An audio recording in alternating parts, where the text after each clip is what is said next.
Bax, bunu bilmirdin.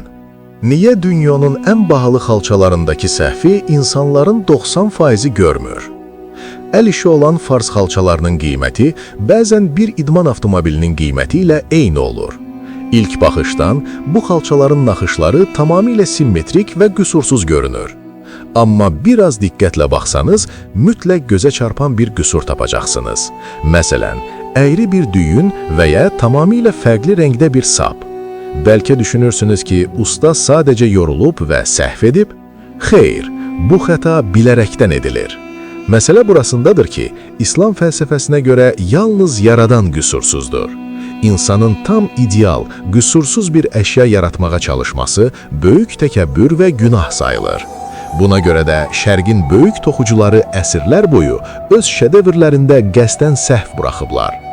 Onlar bu kiçik səhvi edərək Yaradanın qarşısında öz təvazökarlıqlarını göstərirlər.